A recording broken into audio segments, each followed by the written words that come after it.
Alors aujourd'hui, on va se voir pendant à peu près 45 minutes pour voir ensemble comment allier l'humain, bien sûr les conseillers, et l'automatisation, les logiciels, pour créer une expérience unique et différenciante sur son marché.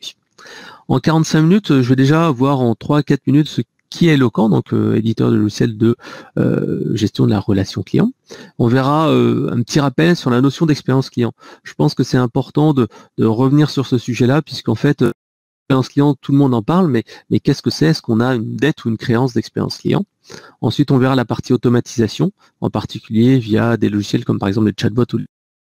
Et nous verrons la partie relationnelle, le conseiller, l'humain, qui permet de créer ce petit effet waouh. Et à la fin, on finira par une session de questions-réponses où on sera véritablement à votre écoute.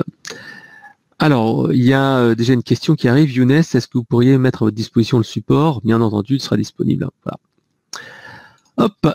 Alors, un petit mot sur Eloquent. Eloquent est expert européen de la relation client depuis 2001, quasiment 20 ans. Là, l'année prochaine, ça fera 20 ans.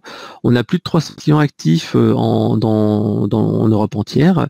On gère, par exemple, 450 millions d'interactions par an. Les interactions, c'est des appels téléphoniques, etc. On envoie des milliers, voire des millions de SMS chaque mois. On a 3 sites en Europe, Paris, Grenoble et Francfort, et on envoie 150 millions d'enquêtes chaque année, puisqu'en fait nos clients comme Bouygues, SFR, Orange, etc. ont un volume très important, puisque à chaque fois que vous allez dans une boutique, par exemple SFR, vous recevez juste après en fait un SMS pour vous dire est-ce que ça s'est bien passé, est-ce que vous êtes content, et bien c'est Eloquent qui fournit ce service. Donc Eloquent a 2 grands métiers. Le premier métier historique qui est les solutions de centre de contact. Les solutions de centre de contact, c'est simplement la gestion des interactions multicanaux, par exemple une solution de centre de contact avec une téléphonie, la gestion des emails entrants, sortants, le chat, etc., etc. Donc la gestion vraiment des interactions multicanaux. Ensuite, tout ce qui est services vocaux, la création de numéros spécifiques, des 08 quelque chose, du SVI aussi, et bien entendu avec la modernisation des outils de communication, de plus en plus on nous demande de rajouter des briques d'automatisation comme le chatbot ou le callbot. Le chatbot en fait c'est tout simplement du chat sur un site internet ou sur Facebook. Par exemple, un de nos clients est Météo France, et si vous allez sur la page Facebook de Météo France, vous verrez que notre chatbot permet d'envoyer tous les jours des alertes météo aux personnes qui sont abonnées sur Facebook, et le callbot tout simplement c'est l'utilisation du téléphone en fait pour avoir des réponses automatiques. Ça c'est le premier métier d'Eloquent, éditeur de solutions de centre de contact. Le deuxième métier c'est éditeur de solutions de la mesure de la satisfaction, donc les enquêtes de satisfaction multicanaux, en particulier les enquêtes par email, par SMS ou par téléphone, la publication des avis. Si vous regardez sur Internet, tapez le nom d'une boutique Orange sur Internet, et vous verrez qu'il y a des avis qui sortent, et les avis sont gérés par Eloquent. Et bien sûr, monitoring du parcours client, en particulier avec l'analyse sémantique, qui permet de déterminer les signaux faibles, les chantiers prioritaires, etc. Donc ça, c'est vraiment la partie métier d'Eloquent. Si maintenant on passe sur nos spécificités, donc on est éditeur de logiciels de gestion, on a aussi des capacités d'intégration, puisqu'on a un connecteur Salesforce, un connecteur Microsoft CRM, également une expertise télécom, puisqu'en fait on va pouvoir gérer des numéros, etc. On a également des consultants qui sont là pour aider à mettre en place des produits, que ce soit des chargés de projet ou même des qui viennent en fait compléter la mise en place de l'outil. Donc notre volonté, c'est véritablement d'offrir un accompagnement et du service à valeur ajoutée. Voilà, j'ai quasiment fini les slides de présentation d'Eloquent. On va pouvoir passer juste après à la présentation elle-même. Donc en fait, comme je vous le disais, on a plus de 300 clients avec de nombreux clients dans des secteurs très divers. Il y a des clients qui nous font confiance depuis près de 20 ans, comme par exemple Orange, Daimler, ou depuis 15 ans, Total, Crédit Agricole, Air France KLM, ou depuis 10 ans, Enedis, Adecco ou SFR. Enedis, c'est simplement, imaginons que vous ayez une coupure électrique près de chez vous, comme ça m'est arrivé récemment. Vous appelez au téléphone le numéro d'Enedis et vous demande quel est votre code postal, et il vous dit voilà quel est votre numéro de rue, etc. Et tout simplement, il vous dit votre électricité sera rétablie dans 1 heure, 2 heures, 3 heures. En fait, ça c'est un service qui est offert par Eloquent. Et également, parmi nos clients depuis plus de 7 ans, par exemple Euromaster, Solimut, etc., ou même Speedy qui a été récemment élu service client de l'année. Voilà, donc j'en ai fini pour cette petite présentation d'Eloquent et pourquoi en fait on est légitime pour parler aujourd'hui d'automatisation et de relationnel, parce que tout simplement en fait on a pas mal de clients qui ont de belles histoires et qui ont mis des beaux dispositifs en place et on va en parler juste après. Première chose, en fait, je voulais revenir sur les enjeux en fait de l'année à venir. Là, je vous ai mis en fait les chiffres d'une étude qui a été réalisée par le Salon Stratégie Client, la marque, l'Association pour le management de la relation client, le Sens du client et Init Marketing, le cabinet de consulting. Et en fait, ils ont interrogé les responsables de la relation client et ils ont dit quelles sont vos priorités pour l'année à venir. Et c'est vrai qu'on voit deux priorités qui sont assez, entre guillemets, antinomiques. D'un côté, on voit là la proximité client, qui est vraiment préconisée et plébiscitée avec 34% des intentions. Hein. Et en même temps, à l'opposé du spectre, on voit toujours plus de digital, toujours plus d'automatisation, avec 32%. Donc un tiers de relationnel humain, un tiers de digitalisation. Donc le but, c'est de faire en sorte que ces deux aillent ensemble et qu'ils ne nuisent pas à l'expérience client globale. Et donc justement, c'est ce qu'on va voir ici. On va voir comment créer une expérience unique en mariant le meilleur des deux. Et pour cela, en fait, j'ai sélectionné deux ouvrages qui sont vraiment intéressants et qui répondent justement à ces problématiques-là. Le premier, en fait, de Jonathan Lefebvre, qui est l'ancien responsable du service client de Captain Train, et qui, en fait, explique dans son livre L'obsession du service client, comment, en fait, une startup a réussi à tout miser sur l'expérience client, et en particulier, pour Jonathan Lefebvre, pour donner une bonne expérience client, il faut optimiser les produits, donc faire de l'amélioration continue, mais surtout avoir les bons outils et donner de la réactivité à ses agents. Avoir cette réactivité, cette immédiateté, le multicanal, fait en sorte qu'on va créer une bonne expérience lorsque il y aura un souci. Donc ça, c'est cette première partie qui sera que je vais vous présenter, c'est la partie automatisation. Le deuxième livre qui, je trouve assez emblématique sur la partie expérience client via l'humain, c'est le livre Ces moments qui comptent, qui a été créé par deux auteurs américains assez connus, qui sont Chip et Dan Heath, et qui explique comment et pourquoi il faut mettre en place des moments. En effet, leur philosophie, c'est de se dire que dans beaucoup d'entreprises, il y a une tendance à essayer de corriger les problèmes, à essayer de fluidifier le parcours client, donc faire en sorte que ce soit le plus fluide possible et le plus simple possible, mais on ne pense pas assez à créer un moment en disant waouh, il faut que ça soit quelque chose qui sort de l'ordinaire. Et en fait, ils trouvent que c'est un vrai souci. Et moi aussi, je suis d'accord avec eux que si on reste toujours dans la correction du parcours client et si on ne va pas en fait dans cet effet waouh, qu'est-ce qui va se passer? Le client va dire ouais, bon voilà, ça se passe bien, sans plus que ça.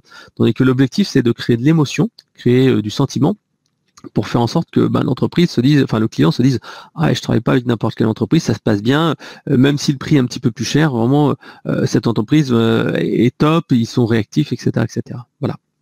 Donc ça, c'est vraiment ces deux livres que je vous invite à lire, qui sont très très intéressants et qui vous permettent, et qui c'est pas en fait, je n'ai pas fait un résumé de ces deux livres-là dans cette conférence, mais c'est plutôt des références que vous pouvez avoir. Là justement, je vais parler de nos clients et de nos propres expériences à nous en ayant comme référence ces deux livres-là. Alors justement, avant de commencer, il faut quand même être conscient que créer une expérience client unique, c'est pas si simple que ça. Il faut déjà fiabiliser les offres et les processus afin d'avoir une qualité, un rapport qualité-prix qui soit essentiel. Si vous n'avez pas ce socle de base, et ce qu'on verra juste après, la promesse d'expérience client, forcément ne va pas être bonne. Même si vous êtes rapide à répondre au téléphone, même si vous avez une bonne qualité de service, même si les agents sont orientés clients, si vos produits ou vos services ne donnent pas satisfaction, forcément ça ne va pas aller. Donc voilà, donc c'est vraiment une pyramide. La priorité, c'est d'abord d'avoir l'efficacité opérationnelle et ensuite, après, on peut monter cette pyramide en ayant une bonne qualité de service, en plissant la voix du client comme moteur d'amélioration continue. Et là, on voit souvent que la mise en place d'enquêtes de satisfaction, diffuser les verbatim clients, faire des témoignages clients, permet de matérialiser le client et ne pas faire en sorte que c'est juste un numéro ou une personne un petit peu loin du terrain, mais que ce soit vraiment quelqu'un au quotidien et qu'on puisse mettre en avant son ressenti. C'est ce qu'on nous avait dit Bouygues Télécom Entreprise, qui est un de nos clients. Et il nous disait, voilà, ça a vraiment changé du tout au tout le jour où on a publié des verbatims de clients qui faisaient part de leurs problèmes. Et quand ils disaient, voilà, j'ai plus Internet, j'ai un gros problème, c'était plus, bon, voilà, c'est un client qui est coupé, qui a plus d'Internet, voilà. Non, c'était parfois des verbatims assez importants, des gens qui disaient, voilà, moi, j'ai pas pu travailler pendant 2 jours, ou ceci, cela. Donc, en mettant comme ça de l'émotion, une histoire sur un problème, tout de suite, en fait, ça l'humanise et ça le rend beaucoup plus important. Voilà. Et donc, une fois qu'on a fait ces différents éléments-là, on va pouvoir aller chercher l'expérience client différenciante et éventuellement être proactif. Et je vous montrerai justement comment un de nos clients, Prévoir, a mis en place justement des appels proactifs pour améliorer l'image et leur relationnel avec leurs clients et que cela a également généré du business. Ça, c'est vraiment important parce que l'expérience client pour l'expérience client, ça ne sert à rien. Si l'expérience client contribue à faire de la fidélisation ou à développer du chiffre d'affaires, là, ça a tout son sens. Et vous arriverez à convaincre votre direction, vous arrivez à les motiver à investir du temps et de l'argent dans l'expérience client. Donc vraiment, l'expérience client doit être faite dans un objectif héroïste. Et donc, je vous donnerai 2-3 exemples à la fin là-dessus. Alors, juste après, je voulais vraiment commencer sur les fondamentaux, c'est clarifier la promesse d'expérience client. Alors, c'est vraiment important de voir cela en premier, puisqu'en fait, l'expérience client va être différente selon l'entreprise, le secteur d'activité, le business model. Et c'est selon ce business model et cette activité que vous allez offrir une expérience client qui va être plus ou moins différente. Et il ne faudra pas en fait faire de la surqualité ou de la sous-qualité.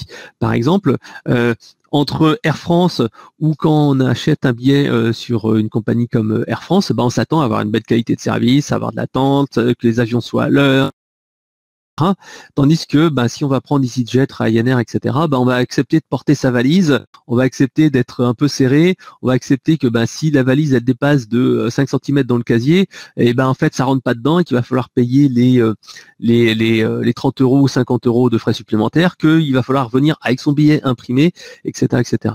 Donc en fait, selon votre activité et votre positionnement, la promesse que vous allez faire va être différente. Et justement, l'intérêt, c'est de voir s'il y a une différence entre ce que vous, ce client, ce que le client pense, la référence qu'il a, est-ce que ça va se passer dans des conditions premium ou ça va être juste classique, et la réalité. Et donc, tout simplement, ça va être l'expérience client perçue. Voilà. Qu'est-ce qu'il perçoit véritablement? Alors pour cela, en fait, il y a une équation très simple à résoudre. C'est les attentes du client. Qu'est-ce qu'il attend de vous par rapport à la réalité? Et là, en fait, vous aurez soit une dette ou c'est une créance d'expérience client. C'est comme là, je vous ai mis un exemple un peu caricatural. Si vous allez dans un McDo et que vous demandez à être servi, vous verrez que le burger ressemble plutôt à ça par rapport à la publicité. Et donc, en fait, on voit bien qu'il y a plus ou moins une dette importante entre ce que l'on voit et ce que l'on promet et ce que l'on reçoit. Et donc là, ça peut être donc bien sûr une dette que vous devrez bien sûr combler, puisque en fait, si les clients s'attendent à un truc super et que vous leur donnez pas suffisamment, vous aurez beau un effet waouh, vous aurez beau automatiser, forcément votre produit ne répond pas aux attentes initiales. Donc ça c'est vraiment important de travailler sur ce sujet-là. Est-ce que votre promesse est en phase avec ce que vous délivrez au client?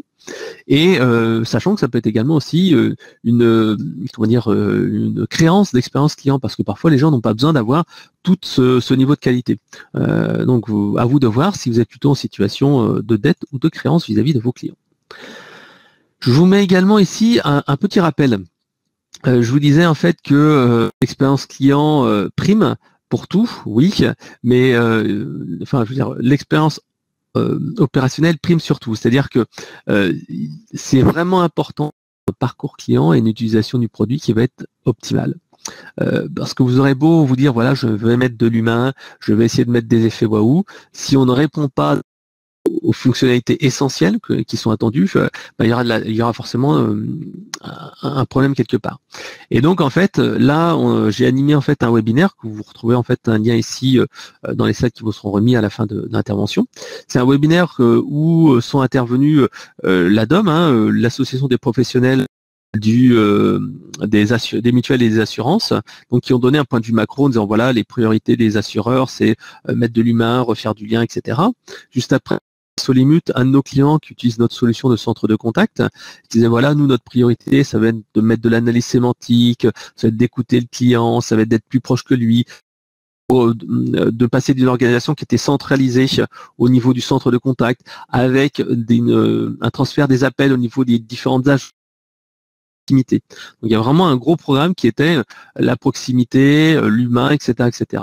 Et ce qui était intéressant, c'est que vous aviez en fait Stanislas Di Vittorio, la personne qui est ici, qui est le DG d'Opinion Assurance, un site internet où les particuliers peuvent donner leur avis sur les mutuelles et les assurances. Il disait, voilà, c'est bien gentil toute cette histoire-là, mais nous, ce qu'on voit dans les avis des clients qui sont laissés sur Opinion Assurance, qui est un site où les gens peuvent laisser un avis spontané, donc ça veut dire que c'est des gens qui sont généralement pas très contents, mais il n'y a pas que, mais il y a surtout des gens qui sont quand même plutôt négatif, il nous disait, voilà, de manière assez étonnante, des gros leaders comme Massif, Maïf, MAF, blablabla, enfin tous les gros leaders qui mettent l'humain en avant, qui mettent des moyens d'écoute, etc., parfois avec des moins bonnes notes du web. Par exemple, des nouveaux assureurs qui avaient uniquement une activité en ligne, qui proposaient du chat, avaient des meilleures notes que certaines de ces entreprises-là, pas toutes, que certaines, parce que tout simplement l'expérience était plus fluide. C'est-à-dire que les gens, quand ils souscrivaient à leur assurance en ligne ou leur mutuelle, c'était simple. Quand il fallait rajouter une personne, il n'y avait pas de formulaire ni rien du tout. On ajoutait une personne. L'offre était hyper claire. C'était sans truc caché, sans astérix, etc. Et donc là, ça rappelle sur le fait que oui, il faudrait mettre de l'humain. Oui, il faut bien sûr automatiser, mais il faut aussi que l'expérience client et le parcours client soient également sans couture et simple à utiliser. Voilà. Donc l'expérience client par l'humain, oui, mais n'oubliez pas aussi donc de délivrer la bonne qualité de service et celle qui est attendue et celle qui soit simple à faire. Voilà. Donc si vous voulez en savoir plus, vous pourrez regarder ce webinaire en replay, il dure à peu près 45 minutes et vous verrez en fait justement ces différents plans entre beaucoup d'humains, mais aussi il faut pas oublier que l'expérience client doit être la plus fluide possible et adaptée à la cible. Alors bien sûr, dans cet élément-là, il y avait un petit bémol. Les assureurs en ligne s'adressent particulièrement aux CSP, donc aux gens qui ont déjà un certain niveau, qui maîtrisent les outils informatiques et qui sont plutôt jeunes et à l'aise avec les outils digitaux. On aurait eu une réponse sans doute totalement différente si ces services de mutuelle et d'assurance étaient adressés à des personnes qui sont moins à l'aise avec l'informatique, des personnes qui ont 70-80 ans et qui eux privilégient le téléphone et qui se retrouveraient pas du tout, mais pas du tout, dans ce genre d'outils-là. Donc en fait, eux, pourquoi ça marche bien? Parce qu'ils sont vraiment sur leur cœur de cible avec les outils qui sont attendus sur le sujet. Voilà. Donc là, ici, on voit bien que une bonne expérience client passe pas forcément par de l'humain, mais simplement l'excellence opérationnelle. L'expérience opérationnelle, c'est-à-dire offrir la qualité de service qui a été, le service qui a été promis, donc là, cette fameuse promesse, et ensuite, en cas de problème, avoir la réactivité avec l'automatisation. Voilà. Donc j'espère que cet exemple vous aura inspiré un petit peu. Ce que je voulais vous dire ensuite, c'est vous présenter en fait l'évolution des différents canaux de la relation client. Et on voit ici, c'est une étude qui a été sortie par Alicia il y a à peine 15 jours. Et on voit bien que de plus en plus, en fait, on va vers une digitalisation des échanges. Ici, on voit par exemple que désormais, l'email est l'outil utilisé numéro un pour prendre contact avec les entreprises. C'est arrivé dans l'usage numéro 1, donc c'est 56% des personnes qui ont utilisé l'email pour contacter un service client. Le téléphone arrive juste derrière avec 55%, donc toujours très important le téléphone, très important, surtout en fait quand on a des problèmes techniques, en fait on veut plus envoyer un email ou on a envoyé un ou deux emails, juste après on n'a pas de réponse, on appelle au téléphone, et là on veut pas attendre, on veut avoir quelqu'un immédiatement au téléphone.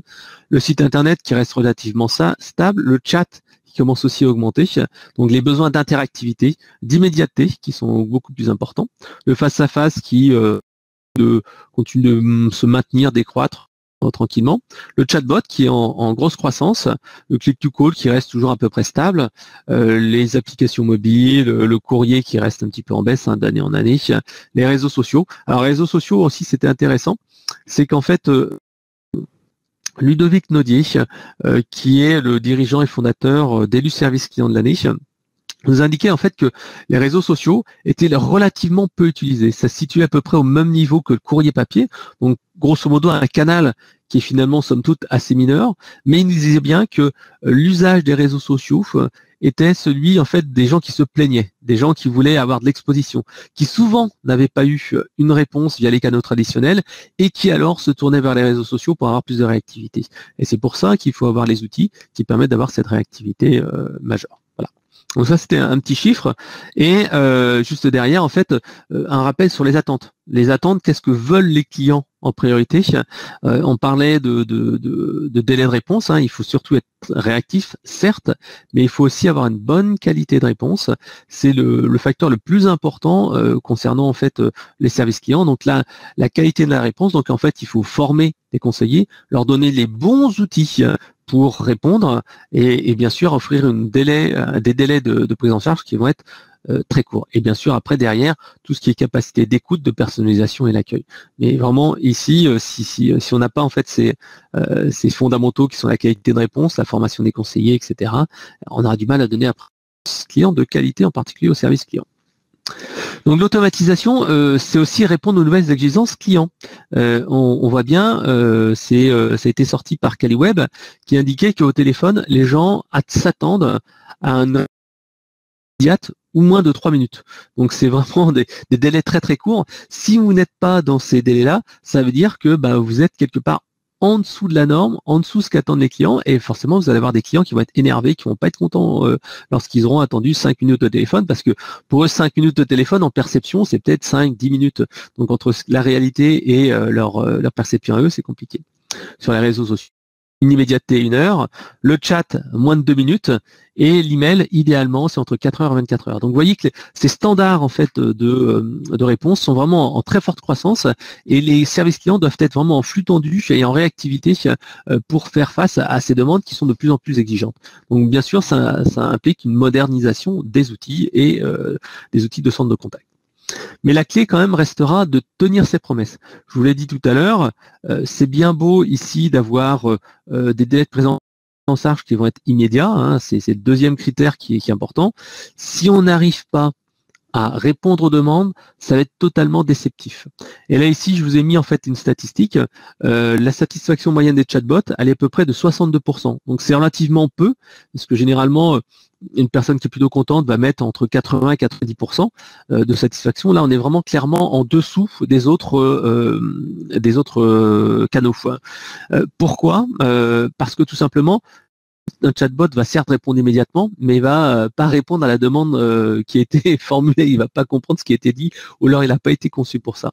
Et c'est pour ça qu'en fait, par exemple, dans les chatbots, il est super important de travailler sur la mission et sur ce que l'on promet. On y revient encore, entre la promesse et ce qui est effectué, c'est vraiment sur ça qu'il faut travailler.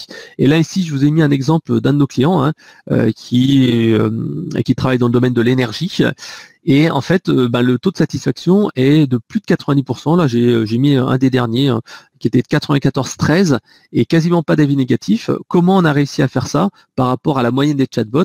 En fait, c'est très simple. C'est-à-dire on s'est concentré sur 3 cas d'usage vraiment très spécifiques qui sont les demandes de prix, qui sont la commande en ligne et qui sont le relevé de compteur. Et avec ces 3 éléments-là, on les fait extrêmement bien, extrêmement rapidement.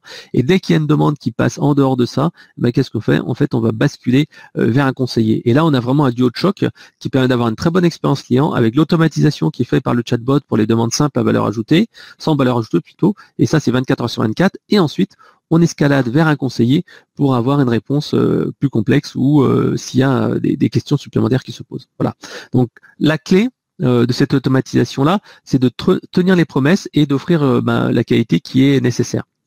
Pareil, imaginons que vous vouliez mettre en place, vous avez des clients qui vous disent voilà, moi j'aimerais bien appeler en dehors des heures d'ouverture parce que on sait très bien que quand on s'adresse à des particuliers, les gens en fait généralement ils vous appellent une fois qu'ils ont rentré au bureau, de rentrer du bureau, ils appellent en dehors des heures du bureau pour avoir une réponse à leurs questions.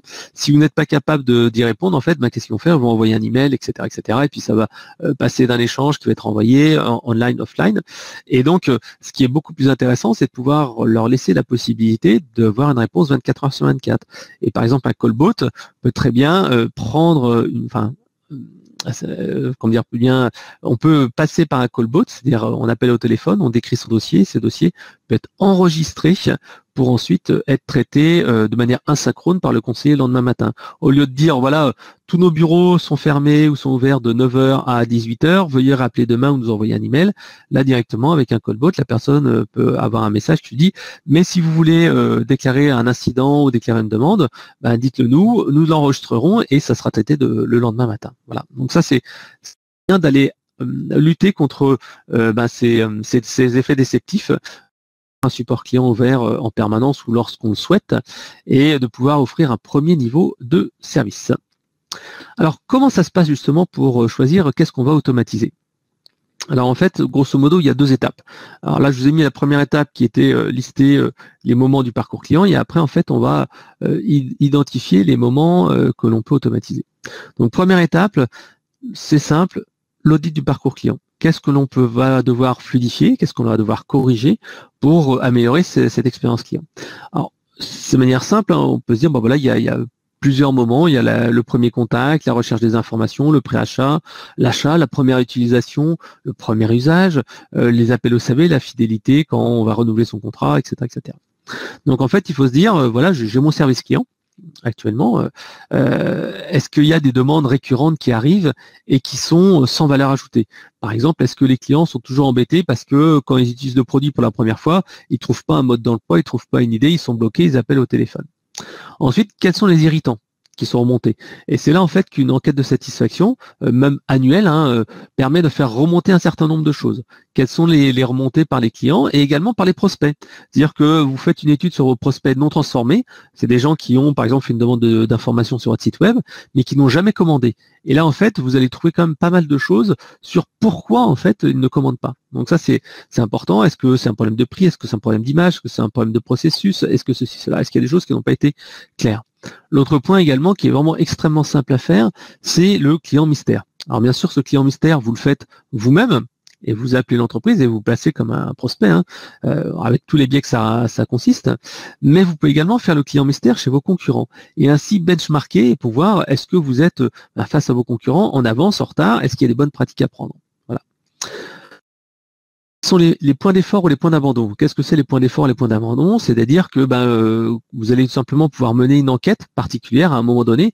Imaginons que vous ayez un site internet en ligne et que d'un service en ligne, je reparlais tout à l'heure de mes exemples dans le domaine de l'assurance ou des mutuelles, vous pouvez avoir une petite enquête, une pop-up web, comme on le dit, une pop-up qui s'ouvre, tac, et qui dit est-ce que la création du compte a été facile?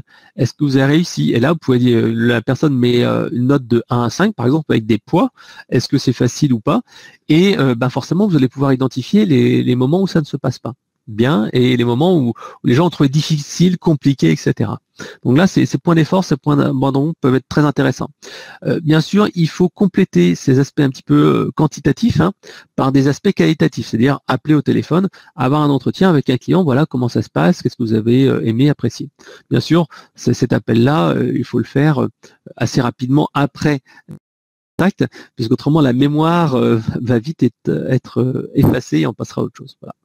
Autrement, quels sont les moments clés? Et tout à l'heure, j'y reviendrai, cet aspect moment clé est vraiment important. Est-ce que dans le parcours client, il y a un moment particulier qui compte? Et je vous montrerai un exemple. Par exemple, moi, j'ai écrit un bouquin et j'ai tout fait pour qu'il y ait un moment et un effet waouh. Avec mes petits moyens à moi, je me suis dit, mais Fred, comment tu peux créer un effet waouh? Et je vous montrerai 2 actions que j'ai menées qui sont extrêmement simples et qui vous illustreront que créer un effet waouh, créer de l'émotion, c'est pas si compliqué que ça. Voilà. Et bien entendu, le dernier point, c'est où est-ce que l'humain ou pas. Alors comment on détermine ça? C'est extrêmement simple. Quand en fait vous avez un service client et que les conseillers ne font que prendre un appel au téléphone et aller dans leur système et regarder qu'est-ce qui s'est passé, c'est que généralement cette action-là peut être automatisée. Un exemple, on a qui est dans le domaine en fait des loisirs B2C. En fait, ils ont des pics d'activité assez importants au niveau, on va dire, des vacances à partir de on va dire de mars jusqu'à septembre, ils ont un très très très très fort pic d'activité et ils ont pas mal de leurs distributeurs, pas des clients finaux, mais des distributeurs, des grandes surfaces, etc., qui les appellent pour savoir où en est leur commande de produits spécifiques, parce qu'il y a des ruptures de stock, des délais de livraison, etc.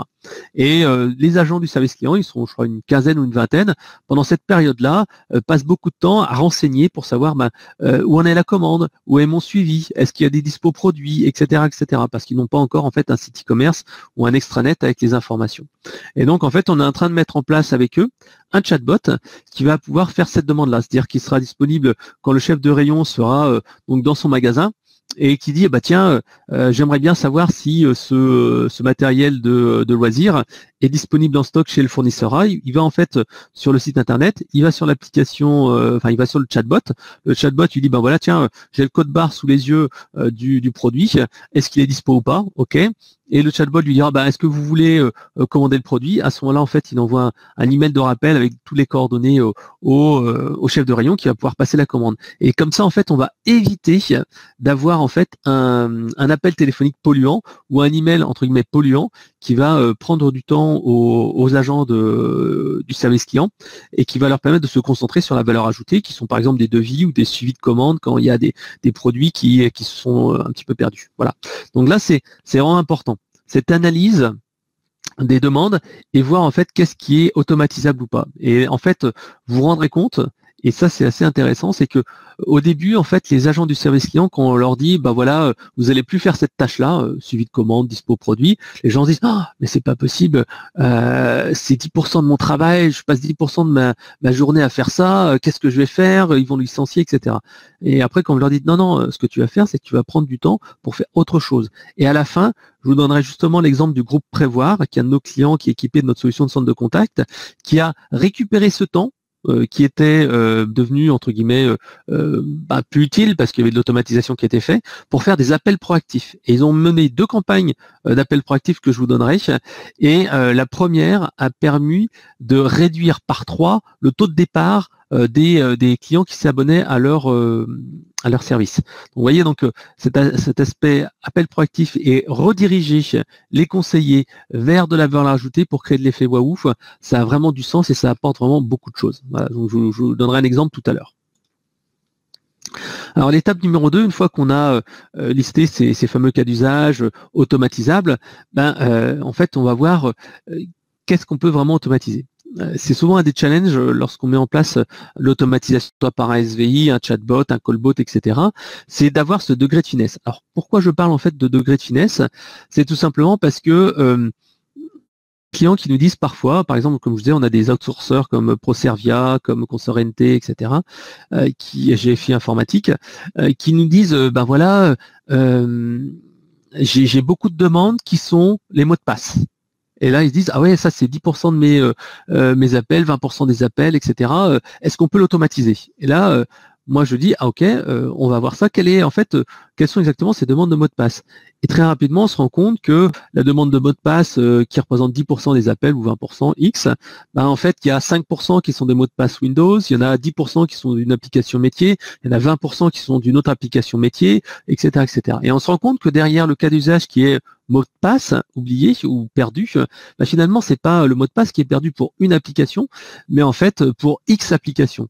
Et donc, en fait, on va pas pouvoir automatiser ça simplement parce que le fait de récupérer le mot de passe, en fait, n'est pas si simple que ça, parce qu'en fait, il va falloir se connecter à différents systèmes d'information, et pour chaque système d'information, il va falloir faire un travail.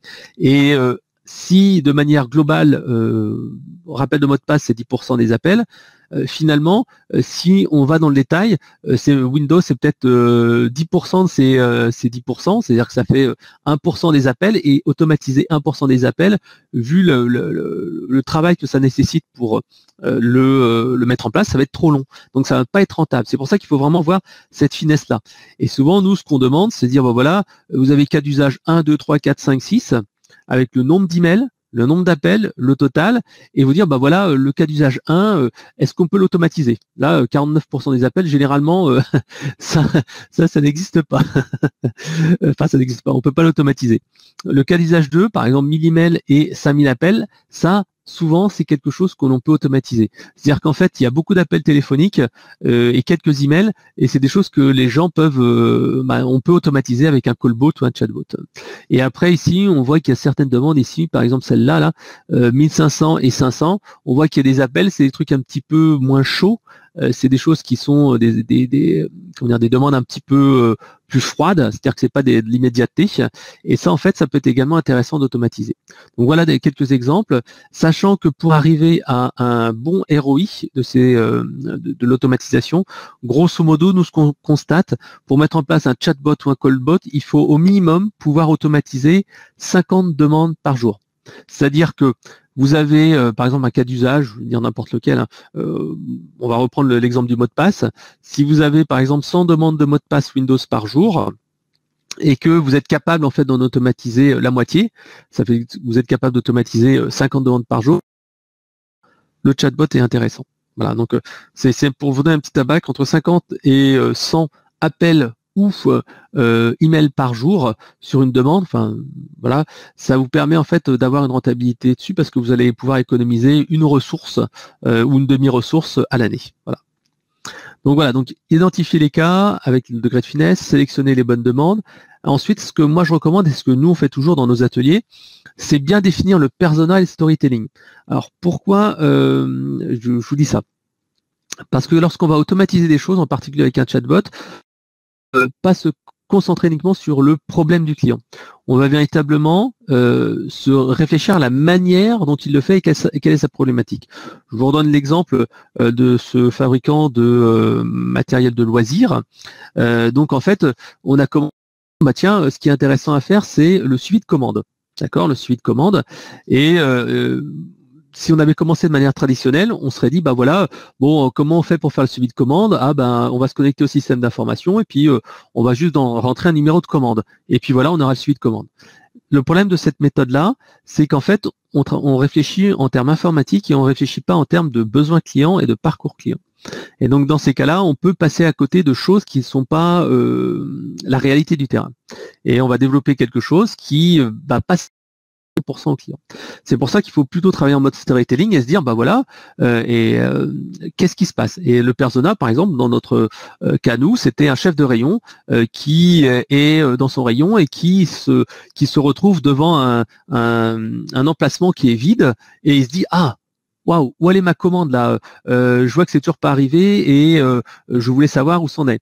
Et donc il est avec son téléphone portable et il sait par contre qu'il y a le code barre et il sait qu'il a soit la référence du produit et il tape sur son téléphone et ça, il voit si sa commande a été livrée ou pas. Là, il veut avoir l'URL vers le tracking. Si elle est en retard à ce moment-là, peut-être qu'il faut envoyer à l'ADV. Si la commande n'est pas expédiée, on va juste dire pas expédiée. Si elle a fait une livraison partielle, il faut être capable de gérer les livraisons partielles.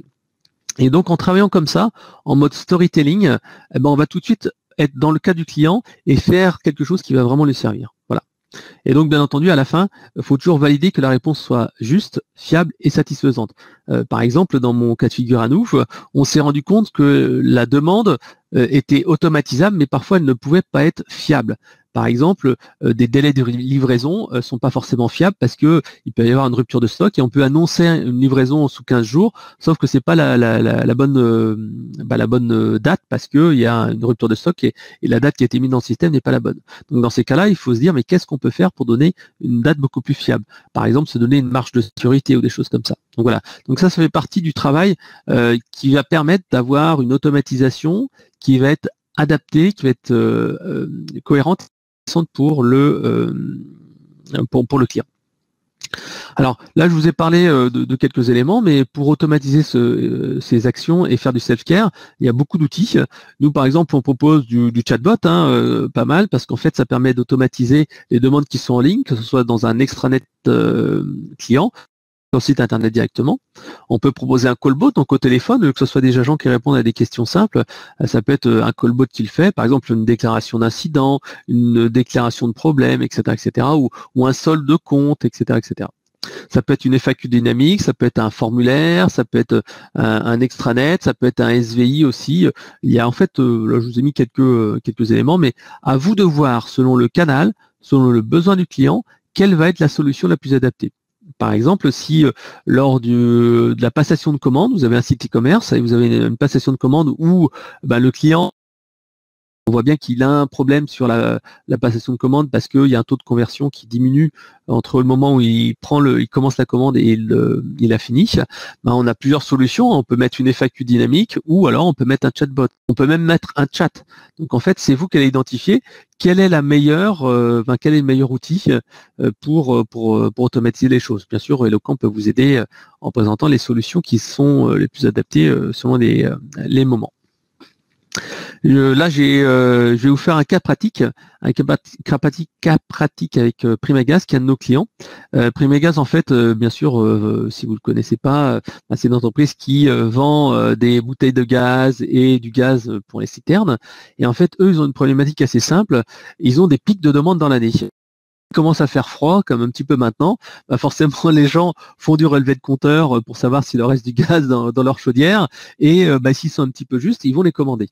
Le truc, c'est qu'en fait, souvent les gens ils sont au travail pendant la journée, sauf actuellement avec le télétravail, mais souvent en fait les gens ils sont au travail et ils rentrent chez eux le soir et ils disent ouh il fait froid, je vais voir la chaudière, et puis ils voient que finalement ils ont de gaz et que il y a des délais pour se faire livrer du gaz, et donc là forcément il y a du client et il se dit faut que je me fasse livrer, il appelle le service client est fermé, problématique. Donc en fait, c'est ce qu'on a fait pour eux. On a fait deux choses. On a fait pour tout d'abord un centre de contact qui permet en fait d'avoir des personnes en France, mais également dans d'autres centres de contact externalisés, ce qui veut dire que lors des pics de demande, ils sont capables d'avoir leur centre de contact qui est en France, mais également ouvrir des positions en plus dans un centre de contact externalisé, ce qui permet d'élargir les horaires d'ouverture et donc déjà de satisfaire d'un premier niveau les clients. Deuxième niveau, au niveau du centre de contact, ils ont mis en place un SVI, donc un serveur vocal interactif, un petit peu comme un callbot mais en plus simple, qui permet en fait aux clients de commander directement 24 heures sur 24 leur gaz par téléphone. Ça c'est très bien pour la cible en fait des personnes un peu âgées ou qui ne sont pas à l'aise à l'informatique. Et après, il y a tout simplement les gens qui sont un peu plus à l'aise à l'informatique, et donc en fait dans leur internet client, donc si vous êtes client Primagaz, vous devez en fait voir le petit sac qui s'ouvre en fait à chaque fois que vous vous connectez, qui vous dit voilà, je suis Sam, je peux vous aider à faire un relevé de compteur, je peux vous aider à faire une commande, etc., etc. Et en fait, ça permet de favoriser le self-care et d'enlever en fait ces appels polluants. Et ça a été particulièrement utile dans cette période de Covid, puisque tout simplement en fait les personnes en fait ont pu commander 24 heures sur 24 sans devoir appeler au téléphone, parce que il y a des personnes qui étaient absentes, etc. Et voilà. Et donc c'était vraiment quelque chose qui était intéressant. Le chatbot dans l'espace client, connexion au système d'information, un affichage conditionnel sur certaines choses, etc. Donc la réussite a été faite en limitant les cas d'usage, en étant vraiment sur des cas d'usage très simples, en étant tout de suite efficace, en communiquant sur le nouveau service et en faisant des escalades sur les agents. Et au final, ils ont économisé un temps plein et ils ont offert un service ouvert 24 heures sur 24. Voilà. Donc ça, on a vu cette première partie qui était automatisation. Alors, n'hésitez pas à poser des questions sur la partie automatisation. Je répondrai juste après. Je vois qu'il y a quelques questions sur l'algorithme, sur le SVI, etc., Salesforce, etc. J'y répondrai juste à la fin. Là, je vais passer à la partie humanisation, puisqu'on a parlé beaucoup d'automatisation. Là, on va voir ensemble justement la partie humain. Alors, pourquoi on va voir cette partie humain ? Parce que tout simplement, la satisfaction des outils digitaux est souvent moindre. Là encore une fois, c'est l'étude 2019 d'Elu Service Client de l'année qui montre en fait que les canaux un petit peu traditionnels, face à face, téléphone et dans une moindre mesure le courrier, offrent une satisfaction qui est généralement supérieure aux outils digitaux tels que la messagerie, l'email, le site internet. Donc comme je le disais, souvent c'est lié à plusieurs facteurs. Les facteurs peuvent être tout simplement la compréhension du besoin, la qualité de la réponse, la personnalisation, la pédagogie, le professionnalisme ou tout simplement l'électronisme. Ça aussi c'est un facteur qu'il ne faut surtout pas oublier, parce qu'en fait on a vu au départ qu'un tiers des professionnels de la relation client avaient comme objectif de faire du digital, donc d'aller automatiser des choses. alors que l'on voit que à peu près 23% des Français ne sont pas à l'aise avec les outils informatiques. Alors il y a les personnes âgées, hein, certes, mais il y a aussi les personnes qui ne sont pas à l'aise à l'informatique parce que ils n'ont pas un ordinateur à la maison, ou ils n'ont pas les outils informatiques, ou ils ont dans leur métier à eux au quotidien n'ont pas l'usage de l'informatique. Et il y a même 7% des personnes qui trouvent la navigation sur Internet difficile, 4% qui ne vont pas assez souvent sur Internet pour se dire qu'ils sont à l'aise ou pas, et 10% qui n'y vont jamais. Donc ça fait près de 6 millions de personnes qui sont en fait entre guillemets des exclus du digital, des exclus de l'informatique. Et eux, il ne faut pas les oublier. Et on voit que 77% des Français déclarent naviguer seulement sur Internet, naviguer facilement sur Internet, donc on va dire les quarts.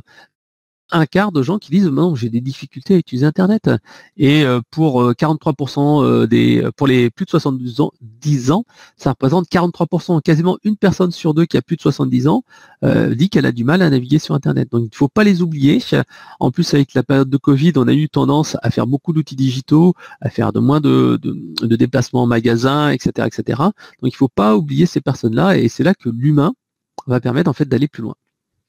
Alors, je vous ai parlé tout à l'heure justement des faits waouh, et l'être humain va pouvoir justement aider à mettre en place cet effet waouh.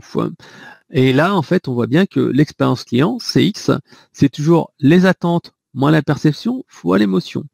Et donc, en fait, pour créer de l'émotion et créer un effet waouh, on peut soit en fait l'avoir en programmé, soit en spontané. En programmé, qu'est-ce que c'est? En programmé, c'est qu'on aura imaginé en amont quelque chose qui va faire que la personne va se dire waouh, ah ouais, c'est bien, ah ouais, je m'attendais pas, voilà. Ou ça peut être spontané. Spontané, qu'est-ce que c'est? C'est-à-dire qu'en fait, vous n'avez pas prévu quelque chose, mais c'est souvent un geste qui a été fait par un collaborateur, et les gens vont se dire ah merci, c'est super sympa. Et je vais vous donner des exemples là-dessus. Donc en fait, qu'est-ce qu'il faut faire? C'est comme tout à l'heure, hein. S'il y a des fortes attentes et que l'utilisation est médiocre, on sera déçu. S'il y a de fortes attentes et l'utilisation excellente, on sera juste satisfait. Et si on a des attentes qui sont normales, entre guillemets, et une utilisation vraiment excellente, à ce moment-là, on va dire waouh, donc on ira dans la surprise. Donc là, je vous donne quelques exemples. Les exemples à chaque fois très personnels. Donc l'humain, pour l'effet waouh, spontané, c'est souvent ce qui marche le mieux. Pourquoi? Parce que tout simplement, en fait, les initiatives de compréhension et se dire c'est le moment de faire quelque chose. Un exemple très concret, très pratique, il y a à peu près 3 semaines de ça, je voulais acheter des fleurs, donc j'étais à mon magasin de fleurs et je suis allé, il y en a plusieurs d'ailleurs, et je suis allé en fait dans un magasin qui était ouvert, qui était Monceau Fleurs à Colombes, et puis donc voilà, je prenais un simple bouquet de fleurs, c'était pour un événement un peu classique, et voilà, j'étais avec ma fille de 2 ans. Et donc voilà, on prend ce bouquet de fleurs en self-service. Donc ça tombe pas grand-chose, hein. Le prix du bouquet il était à 15-20 €, donc c'est pas très cher. On fait la queue. Et donc il y avait des personnes devant nous, et là la personne en fait qui était derrière le comptoir, qui préparait les bouquets, a coupé une petite fleur, cette fleur violette que vous voyez là, et l'a donnée à ma fille de 2 ans en disant tiens voilà une petite fleur pour toi. Et donc ma fille était super étonnue, une fleur pour elle. Elle l'a gardée pendant tout le trajet, elle regardait ma fleur, ma fleur. D'ailleurs, on en a même cassé la tige parce que la tenait tellement fort. Je suis rentré à la maison, ma femme a dit ah c'est quoi cette petite fleur? C'était l'effet waouh. Et maintenant, je sais que à chaque fois que j'aurai besoin d'aller acheter des fleurs, j'irai chez Monceau Fleurs à Colombes parce que ils ont fait cet effet waouh. Donc en fait, cet effet waouh peut entraîner quelque chose qui va être de l'émotion et qui va tout simplement permettre de créer une différence entre le magasin de fleurs classique auquel j'allais assez régulièrement et ce magasin-là qui a finalement réussi à créer de l'émotion en moi. Alors comment on va pouvoir créer cet effet waouh et créer cette émotion? En fait, ce qui est intéressant, c'est que dans le livre que je vous ai parlé tout à l'heure, qui s'appelle Ces moments qui comptent, ils expliquent en fait la méthode. Et cette méthode, elle n'est pas très compliquée, puisqu'en fait, un de nos clients, Géodis, l'a appliqué, mais sans le savoir, pour justement diffuser une culture client dans son organisation. Donc en fait, la culture client vient de la formation, de l'autonomie, de l'empathie, de la confiance. Si vous donnez tout ça à vos collaborateurs, ils auront en fait la possibilité de faire des gestes et faire des choses qui vont en fait aller au-delà du normal, ou qui vont en fait les inciter à créer un effet waouh. Et donc quand je vous parlais d'un exemple chez un de nos clients, tout simplement je vous donnerai l'exemple de Géodis. Donc vous retrouvez également dans les slides que je vous enverrai après la présentation, Vianney Leveugle, le directeur marketing et service client de Geodis, a expliqué comment ils ont fait pour créer une culture client, une orientation client chez Geodis. Comme il disait, auparavant, la culture client, c'était celle du SAV. C'est-à-dire que les gens, ils étaient là pour répondre au téléphone. Ok, je réponds, votre colis, je sais pas où il est, ah oui, attendez, je vais regarder, etc., etc. Et en fait, ils ont décidé de changer la culture client pour passer une culture client de customer centric, orientée sur le client lui-même. Et donc, il y a eu véritablement un avant-après avec un programme complet qui était vraiment assez riche. Et en fait, ils ont pris les 4 éléments qui sont, sans le savoir, je pense, les 4 éléments du livre Ces moments qui comptent, qui expliquent comment créer un moment et faire en sorte que les collaborateurs qui étaient dans une culture SAV passent à une culture orientée client où on est vraiment là pour faire passer faire autre chose que répondre à des appels. Et donc, ces 4 éléments sont l'élévation, donc sortir de la routine. Deuxième élément, la fierté, pride, fierté d'être reconnu pour ce qu'on fait. Insight, donc la compréhension du problème, donc passer d'une culture SAV à la culture client, et la connexion, c'est-à-dire qu'en fait, il faut qu'il y ait un esprit de groupe. Et donc, en fait, ça, c'est quelque chose qui est important, quelle que soit en fait l'activité. Dans le bouquin Ces moments qui comptent, ils expliquent que si, par exemple, vous êtes nouveau dans un poste, faire passer un message important, que vous soyez manager, directeur, il faut aussi que vous ayez ces 4 éléments-là qui vont faire qu'il y aura un moment et qu'il y aura un avant et il y aura un après. Et dans tous ces cas-là, il donne des exemples, par exemple, d'un manager qui a voulu marquer les choses en disant, voilà, maintenant on passe à une nouvelle époque, et il n'avait pas pris ces 4 éléments-là, et forcément ça a été un faux moment, donc ça n'a pas créé un moment avant-après, et il a refait après un autre événement, entre guillemets, en respectant ces 4 éléments-là, ce qui a fait que il y avait vraiment un avant-après dans son management. Et pour revenir à lui, Vianney Leveugle, a vraiment mis en place une véritable organisation qui a permis de faire passer un message fort en disant on veut passer à une culture client. Donc il y avait la partie élévation, donc c'est très simple. Tous les collaborateurs des agences sont partis en fait, service client, sont partis en fait pendant 2 jours au siège pour suivre une formation expérience client. On leur expliquait pourquoi c'était important, qu'est-ce que ça impliquait, que la direction était impliquée là-dessus. Pendant 2 jours, sortir de leur quotidien, aller au siège. Donc un programme assez lourd. Deuxième chose, Pride, la fierté d'être reconnu. Donc après ces 2 jours de formation à la culture client, ils sont rentrés dans leur bureau et en fait, ils avaient un nouveau matériel, des nouvelles tables, des nouveaux casques, des nouveaux logiciels. Donc, on leur a mis la solution de centre de contact Eloquent. Donc, ils avaient un tableau de bord où ils pouvaient mesurer les KPI, etc., etc. Donc, ils avaient une nouvelle organisation. Ils passaient des quais en bas où ils étaient avec les chauffeurs à un bureau où vous avez le téléphone, le casque, etc., etc. Insight, à la compréhension, expliquer pourquoi l'expérience client est important et pourquoi ça va être important que Geodis se différencie. Ils ont mis des KPI avec tout ce qui était taux de décroché, indicateurs traités. Donc en fait, si jamais vous avez l'occasion d'aller chez Geodis, en fait vous verrez que dans les plateaux service client qui sont dans chacune des 70 agences, il y a une grosse télé qui est affichée et qui permet en fait de voir le taux de décroché, les dossiers qui ont été traités, les dossiers en attente, etc., etc. Ce qui permet également de challenger un petit peu les équipes. Et donc en fait, ils ont aussi participé à élu service client de l'année pour tout simplement avoir un avis externe et vérifier qu'est-ce qui se passe au niveau de la relation client avec ces appels mystères, donc vraiment très intéressant. Et en plus, pour être formé et ne pas perdre les informations qui ont été mises en place et évoquées lors des 2 jours de formation au siège, en fait, ils ont régulièrement un entretien, je crois que c'est tous les 2 mois, un entretien, ou tous les mois ou tous les 2 mois, ils ont un entretien avec leur manager sur ces différents indicateurs. Et ils ont eu aussi, juste après les 2 jours au siège, une mini-formation sur les postures, les attitudes à donner avec les clients via un outil de gamification où ils étaient formés comme ça en continu. Ils ont même eu aussi en plus une formation à l'écriture via la certification Le Robert pour la société Orthodidacte. Le dernier point, connexion. Ils ont mis en place donc des petits groupes, bien entendu. Chaque agence avait ses indicateurs qui sont connectés aux solutions Eloquent. Ils avaient donc ce fameux logiciel de gamification pour continuer à s'entraîner sur la relation client. Et ils ont un one-to-one bimensuel pour faire un point un petit peu de comment ça se passe avec des indicateurs, les indicateurs de qualité de service, action client, ce qui permet en fait de vérifier qu'on est toujours bon. Parce que l'intérêt, c'est qu'il y a eu certes ce moment, mais il faut en fait que cet entraînement devienne un réflexe. Et pour que cet entraînement soit un réflexe, il faut que le geste et la posture répétée régulièrement et qu'il y ait un entraînement régulier. Donc voilà, je vous invite si vous voulez en savoir plus, à regarder cette vidéo. Donc Vianney Le Vogue de Géodis, vraiment un interview qui était vraiment passionnante, 50 minutes où ils expliquent justement comment changer cette fameuse culture client et remettre l'humain au centre. Alors, je vais passer maintenant à un autre aspect. Dans le livre Ces moments qui comptent, ils expliquent également, au-delà de créer un moment interne et changer la culture client, qu'il est également important de créer un effet waouh. Alors, la plupart des gens qui écouteront ce webinaire me diront non, mais l'effet waouh, Frédéric, tu te fous de moi, l'effet waouh, c'est pas nous. Déjà, on va essayer d'améliorer le parcours client, de fluidifier le parcours client, c'est déjà l'essentiel.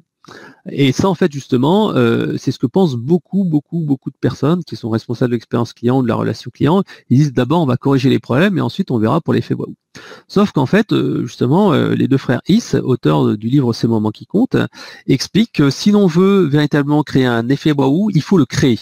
Il faut le créer et il faut pas attendre. Et il donne l'exemple, en fait, d'une chaîne, d'un hôtel qui s'appelle The Magic Castle, à Los Angeles, qui est en fait tout simplement un hôtel assez classique. Vous pouvez voir ici avec ses murs jaunes et puis sa déco bleue. Donc c'est un hôtel qui peine pas trop de mine, qui finalement est pas meilleur que les autres et qui pourtant a les meilleures notes en termes de satisfaction. Je vous ai mis ici le lien, vous pourrez photos qui sont là sont tirées également de ce site-là. Et en fait, cet hôtel-là a les meilleures notes et est quasiment tout le temps rempli. Pourquoi? Parce qu'il a créé une expérience unique. C'est-à-dire qu'en fait, il n'a pas dit, voilà, moi je vais juste proposer des chambres d'hôtel et puis voilà. Ils ont dit, voilà, nous ce qu'on va faire, c'est que les personnes qui vont faire un séjour dans l'hôtel vont avoir un moment exceptionnel qu'ils vont passer. Et deux exemples. Le premier exemple, c'est The Popsicle Hotline. The Popsicle Hotline, qu'est-ce que c'est? C'est-à-dire qu'en fait, cet hôtel-là, il est comme relativement familial. Il y a une piscine, etc. Et à côté de la piscine, vous avez ici ce petit téléphone là rouge. Et les enfants peuvent téléphoner. Et donc, ça appelle la réception. Et à ce moment-là, en fait, avec la Popsicle Hotline, et ils peuvent commander une glace à l'orange, à la fraise, ou je sais pas ce que c'est, au coca, je pense. Et là, à ce moment-là, il y a une personne qui arrive avec des gants blancs, normalement. Vous voyez, la dame là, elle a des gants blancs. Elle arrive avec des gants blancs et puis un petit plateau. Et voilà, tenez monsieur, tenez madame, voici la glace. Vous allez me dire, ouais, c'est pas mal. Il faut juste offrir des glaces. Sauf qu'en fait, ils le font d'une manière spécifique. Ils auraient pu très bien mettre un congélateur à l'extérieur avec des glaces où chacun self-service. Non, ils ont choisi de mettre ce téléphone-là, de faire en sorte que les enfants puissent appeler et qu'il y ait ce service exceptionnel. Et là, ça crée un effet waouh. Autre chose, toujours cet hôtel-là, Magic Castle, offre en fait gratuitement le pressing. C'est-à-dire qu'en fait, si vous déposez vos vêtements, en fait, ils vous les nettoient et ils vous les renvoient. Mais ils font pas juste comme ça en disant voilà, vous mettez ça au pied de votre lit, ou vous mettez ça en dehors de la chambre d'hôtel quand ça se fait beaucoup, en disant voilà, merci de faire au pressing. Non, c'est-à-dire qu'en fait, je crois qu'il y a un sac particulier que vous mettez, et donc en fait, il récupère le sac, il marque un petit message dessus, un message d'amitié, et vous pouvez regarder ça sur le site, et vous verrez que ça crée de l'émotion. On est vraiment dans cet aspect création d'émotion. On n'est pas juste dans un service, c'est pas juste à l'entrée on dépose dans un sac ses vêtements sales. Non, on est véritablement dans un petit rituel, comme pour le téléphone. Alors, vous allez me dire, c'est bien gentil Frédéric, mais moi, comment je fais? C'est pas si simple que ça. Je vous dirais que je me suis posé la même question, et à la lecture de ce livre, je me suis dit, mais Fred, toi aussi tu dois pouvoir créer un moment. Et donc en fait, je suis co-auteur d'un livre qui s'appelle le Growth Hacking, et jusqu'à présent, il y a 2 ans de ça, quand j'ai sorti le bouquin, quand les gens me disaient tiens, est-ce que je peux acheter ton livre? je leur disais bah oui tiens je te file le lien sur Amazon. Et donc en fait les gens achetaient sur Amazon. Et après les gens me disaient ouais mais j'aimerais bien avoir une version dédicacée. Je disais bah ok d'accord, je commandais un certain nombre d'exemplaires et je les envoyais dédicacés, ça me prenait un petit peu de temps mais bon voilà j'envoyais une petite dédicace et puis j'envoyais ça dans une enveloppe classique. Et c'est vrai que c'était bien mais je sentais pas cet effet waouh, c'était pas waouh, voilà, c'était juste merci pour le bouquin, voilà. Et donc je me suis dit, Fred, comment tu peux faire pour créer un petit effet waouh? Je me suis dit, ce que tu vas faire, tu vas déjà faire un peu plus de personnalisation.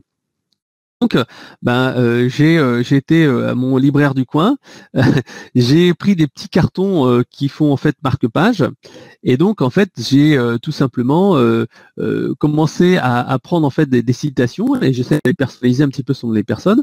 J'ai pris les gommettes de ma fille pirate, puisqu'en fait le gros hacking c'est pirate, donc j'ai pris quelques gommettes et j'ai collé comme ça des gommettes sur le marque-page avec une citation manuelle. Vous verrez que c'est pas très bien écrit, mais bon, le but c'est de dire tiens voilà j'ai fait autre chose qu'une dédicace, voilà des petits conseils pour toi, t'as un marque-page.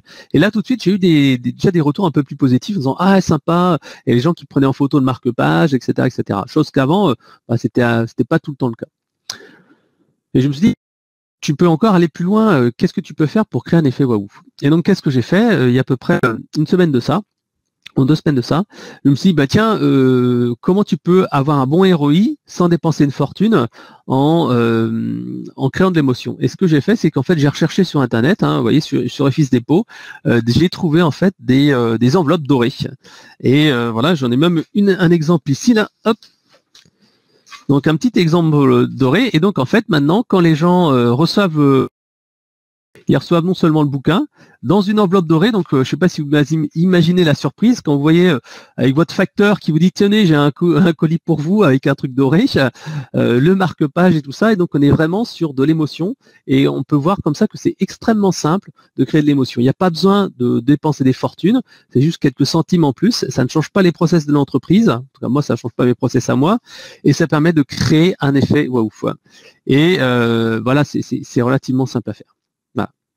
Alors là, je vous ai montré comment on pouvait créer très simplement un effet waouh avec des modifications des process, mais l'effet waouh peut être également provoqué et délibérément programmé dans les process de l'entreprise. Ici, je vous donne l'exemple en fait de la société Prévoir, qui est un de nos clients, qui est équipé de nos solutions de centre de contact et en fait qui a créé des campagnes spécifiques dans cette solution, c'est-à-dire qu'en fait, quand il y a une personne qui a souscrit à un contrat d'assurance vie chez Prévoir, automatiquement, en fait, il y a un process qui fait que les gens vont être extraits du système d'information, ils vont être mis dans une campagne qui s'appelle la campagne d'appel de bienvenue, et donc automatiquement, ils vont recevoir un appel proactif en dehors de toute demande qu'ils ont fait. Ils ont juste souscrit un contrat et puis au bout de X jours, X semaines, ils ont un appel de quelqu'un de la hotline qui leur dit bah alors comment ça se passe, tout se passe bien, vous avez des informations, etc., etc. Pourquoi ils ont fait ça? Parce qu'ils se sont rendus compte tout simplement qu'un nouveau client était beaucoup moins fidèle, surtout dans les 2 premières années. Si vous n'arriviez pas à le fidéliser les 2 premières années, il y avait de fortes chances qu'il vous quittait parce que finalement, il n'avait pas de raison de rester chez vous plutôt que dans une autre entreprise, parce que tout simplement, il a souscrit un service, il n'en a pas forcément eu besoin. C'est l'entreprise, on voit pas la valeur.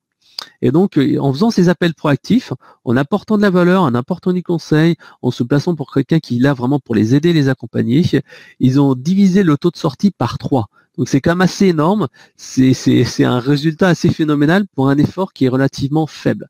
Donc cet aspect fidélisation, vous voyez, l'effet waouh spontané et l'effet waouh programmé. On est vraiment dans la programmation d'un effet. Deuxième exemple, l'exemple c'est le programme Direction Retraite qui a été fait encore une fois par Prévoir. Là en fait, Prévoir en fait nous a dit clairement, voilà, les adhérents ils font confiance à la société Prévoir pour préparer la retraite parce que ils ont les fonds qui sont bloqués, etc., etc. Le problème c'est qu'en fait souvent ils avaient les personnes qui leur fait confiance et puis un petit peu avant où après en fait que leur retraite, les épargnants faisaient appel souvent à d'autres entreprises ou commençaient à prendre des décisions d'investissement qui sans les consulter. En fait, ils pensaient pas à prévoir pour gérer leur argent et placer leur argent une fois qu'ils étaient en retraite.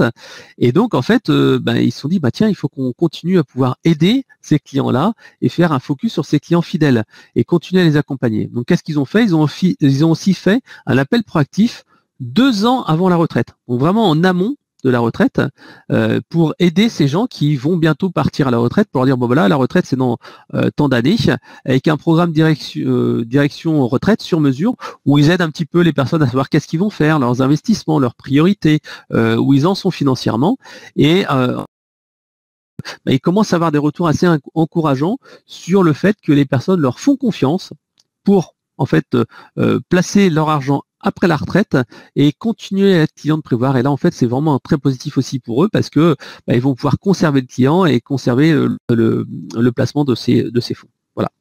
Alors j'espère que cet exemple vous aura aussi un petit peu parlé sur l'aspect proactivité et l'importance de l'humain. Ça, on peut pas le faire avec de l'automatisation. C'est une partie, c'est-à-dire qu'en fait l'extraction de ces clients appelés se fait dans la solution de centre de contact avec une campagne. Et en fait, ce sont les agents qui appellent soit ces campagnes-là quand ils ont du temps, soit en fait c'est poussé vers leurs appels à sortants. Voilà.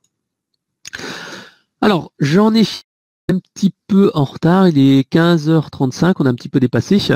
Donc ce que je voulais vous dire dans ce webinaire, c'est que premièrement, il faut commencer par clarifier votre promesse. Il n'y a pas d'expérience client différenciante, d'expérience client unique si on ne tient pas ses promesses et on n'a pas une excellence opérationnelle.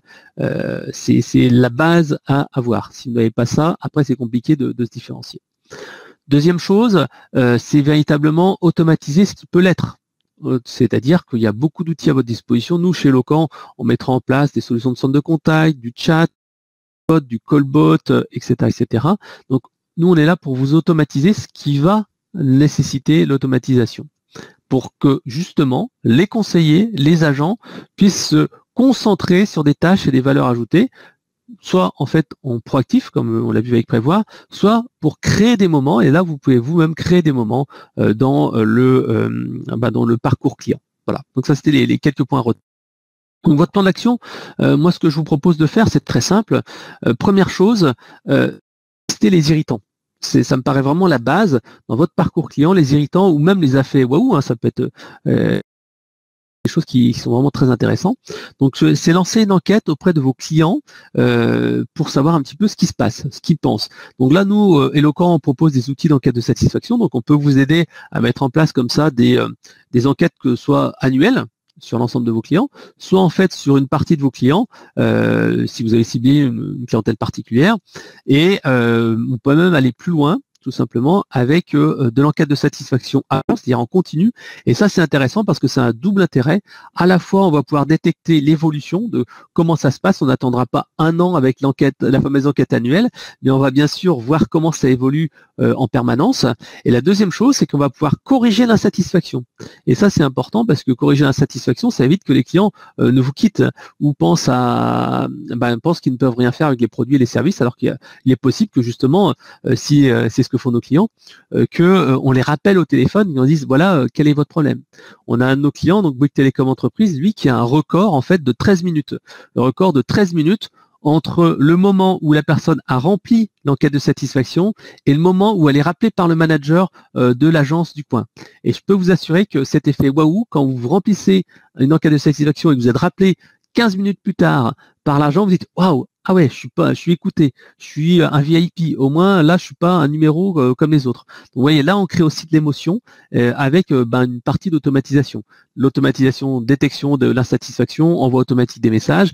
Et après, derrière, l'humain prend le relais et va appeler au téléphone pour créer ce relationnel. Donc, vraiment, c'est ce duo-là qui est vraiment important. Donc, l'enquête de satisfaction à chaud, à froid. Donc, à froid, c'est en dehors d'une interaction. À chaud, c'est après, par exemple, un appel téléphonique, etc., etc. Et en parallèle, ce que nous recommande également, c'est faire une enquête collaborateur parce que souvent, en fait, les collaborateurs, ils ont vraiment une très très très bonne vue de ce qu'il faut améliorer dans l'entreprise et donc ce sont vraiment les premiers défenseurs. Donc en fait, ils ont des suggestions qu'il faut prendre et donc une enquête interne. Alors nous, on a l'habitude de faire ça, une enquête méthodologique où vous allez leur demander qu'est-ce que l'on peut améliorer dans votre métier. Voilà, c'est important. Il ne faut pas leur dire qu'est-ce qu'il faut améliorer dans les produits et services, mais qu'est-ce qui vous aiderait vous dans votre tâche au quotidien. Et comme ça, en fait, les gens vont dire bah, moi, ce qui m'aiderait le plus, c'est ça, ça, ça et ça. Voilà. Et on peut mettre en miroir les demandes des clients et des collaborateurs.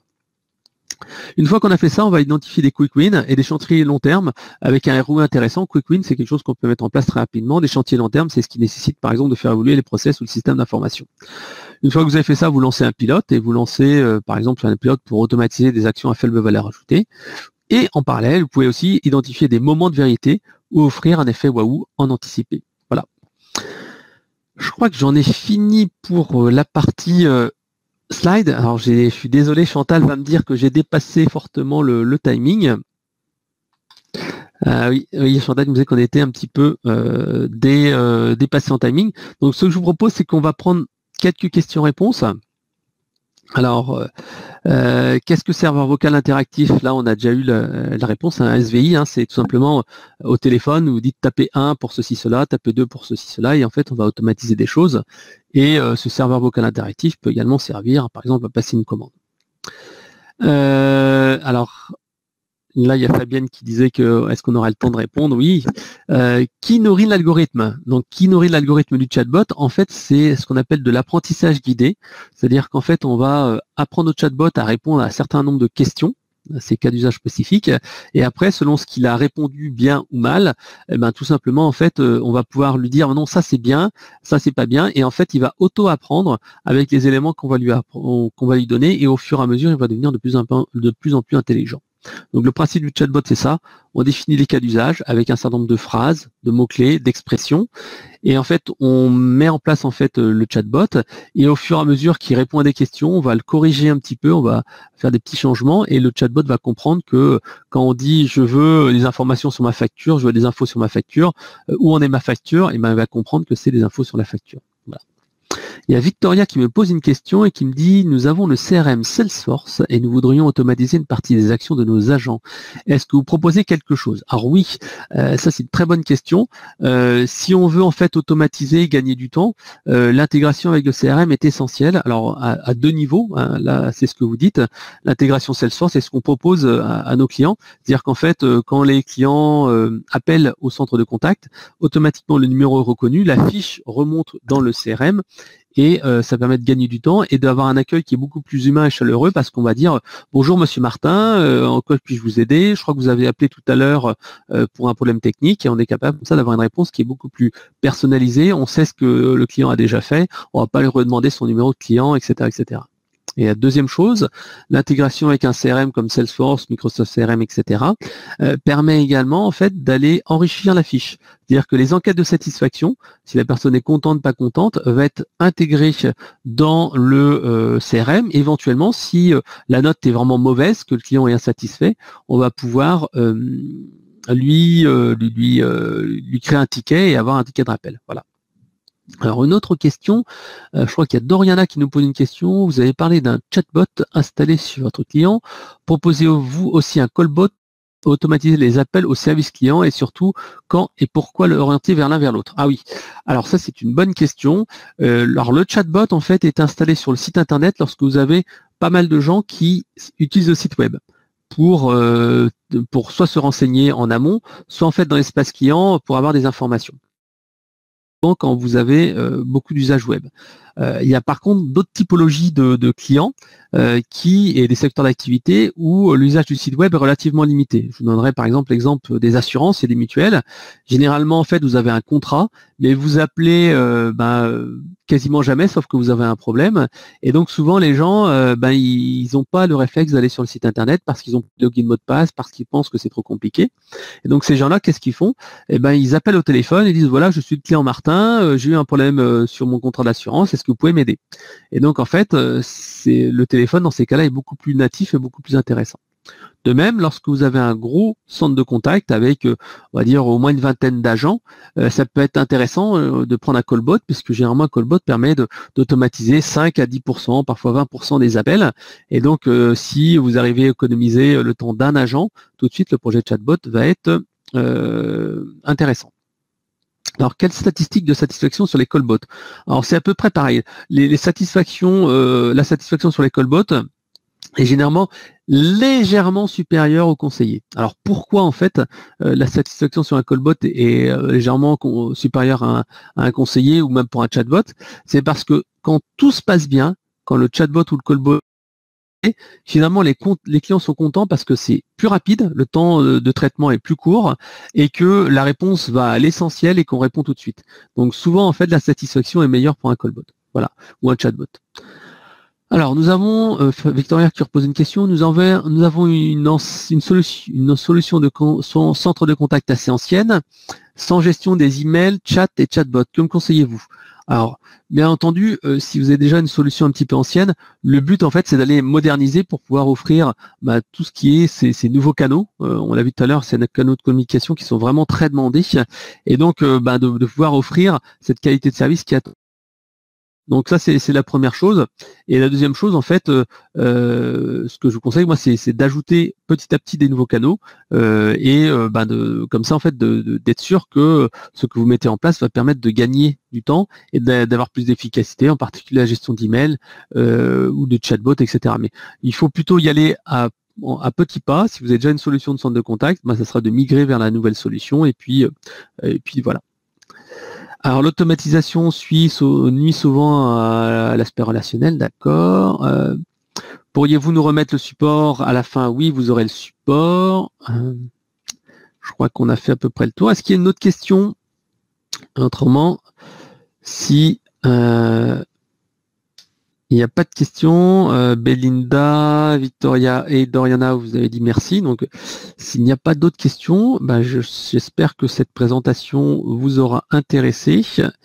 N'hésitez pas à me poser une dernière question. Autrement, je vais vous laisser vaquer à vos occupations et retourner à votre travail ou votre télétravail si vous êtes dans cette situation-là.